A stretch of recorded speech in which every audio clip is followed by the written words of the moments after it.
नमस्कार दोस्तों, कैसे हैं आप लोग। मैं तो एकदम बढ़िया हूँ। आप बताइए आप कैसे हैं। कहते हैं ना दोस्तों कि आप जो भी मांगना है भगवान से मांगिए और आप ज़रूर देखेंगे कि थोड़ा समय लगेगा लेकिन आपकी वो इच्छा पूरी ज़रूर होगी।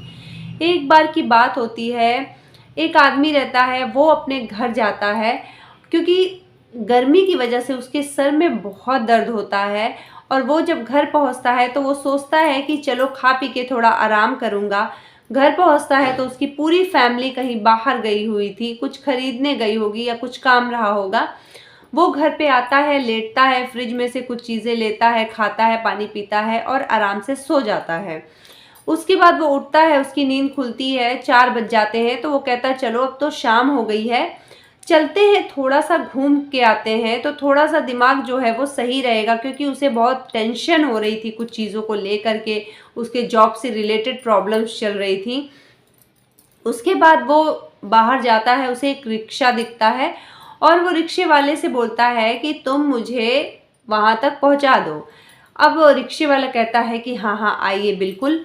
उसके बाद वो रिक्शे पे बैठता है और थोड़ी दूर चलने के बाद वो रिक्शे वाले को देखता है और कहता है कि क्या तुम्हारी तबीयत कुछ ख़राब है। तो रिक्शे वाला कहता है कि हाँ साहब, मेरी तबीयत कुछ दिनों से ठीक नहीं चल रही है और रिक्शा तो चलाना ही पड़ता है। तो कहे कि कोई बात नहीं, तुम क्यों कुछ दिन आराम कर लो, उसके बाद रिक्शा चलाना। तो कहता नहीं सर, अगर मैं रिक्शा नहीं चलाऊंगा तो फिर मेरे 2 वक्त की रोटी भी मुझे नहीं मिलेगी, क्योंकि इसी से मेरा 2 वक्त की रोटी का इंतज़ाम होता है। इसीलिए ये बहुत ज़्यादा ज़रूरी है और तबीयत तो ख़राब है ही, लेकिन क्या कर सकते हैं। तो सेठ जी मतलब सेठ जी ने, जो वो आदमी रहता है, वो कहता है कि अच्छा ये बताओ तुमने कुछ खाना खाया। तो उसने कहा नहीं साहब, अभी तो नहीं खाया, रात में जाऊंगा तो पूरे परिवार के साथ ही बैठ करके खाऊंगा, मैंने पानी पी लिया है। उसके बाद वो आदमी जब ये सुनता है तो वो कहता है बताओ, ये आदमी की तबीयत इतनी ख़राब है, इसने खाना भी नहीं खाया है, बेचारा कितना परेशान है। अब वो, उसको भी भूख लग रही होती क्योंकि घर पे भी उसने अच्छे से खाना नहीं खाया होता है। तो वो उतरता है और एक रेस्टोरेंट में जाता है और वहाँ से वो बैठ करके आराम से खाना खाता है और रिक्शे वाले से बोलता है कि तुम रुके रहना, मैं वापस भी तुम्हारे ही साथ जाऊँगा। अब वो रिक्शे वाला रुका रहता है। उसके बाद वो वहाँ खाना खाता है और रिक्शे वाले के लिए भी कहता है चलो उसके लिए भी पैक करा लेता हूँ।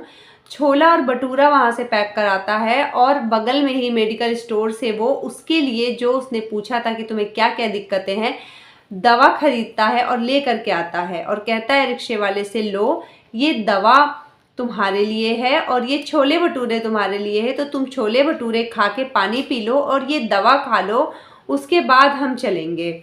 तो वो कहता है कि ठीक है। फिर कहता है कि आपको पता है कि साहब, मैंने भगवान से प्रार्थना की थी, हे भगवान कोई ऐसी सवारी मिल जाए जो मेरी दवा का इंतज़ाम कर दे। और मुझे बहुत दिन से छोले भटूरे खाने के मन थे, मैं भगवान से प्रार्थना कर रहा था कि किसी तरह मुझे इतने पैसे मिले कि मैं खरीद सकूं और खा सकूं।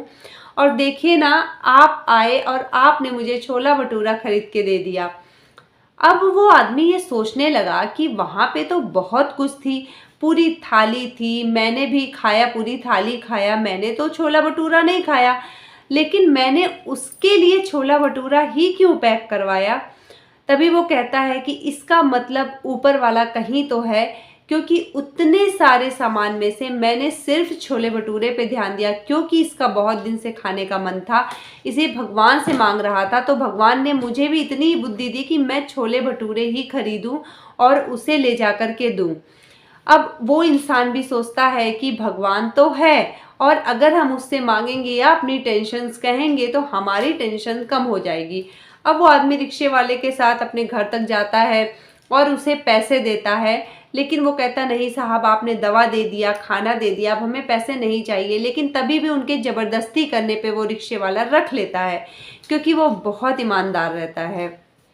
उसके बाद वो कहता अब तुम जाओ और आज तुम बिल्कुल भी रिक्शा मत चलाना, कल मत चलाना, पूरा खर्चा मैंने तुम्हें दे दिया है, तुम सिर्फ रेस्ट कर लो, उसके बाद तुम अपनी साइकिल चलाना और दवा तुम परमानेंट लेते रहना। उसके बाद वो जाते हैं अपने घर और भगवान को बहुत शुक्रिया कहते हैं कि हे भगवान, अब मुझे जो भी दिक्कतें होंगी मैं सिर्फ आपसे कहूँगा और मुझे ये पूरा विश्वास है कि आप मेरी उस दिक्कत को ख़त्म करेंगे, जैसे उस रिक्शे वाले की आपने इच्छा पूरी करी।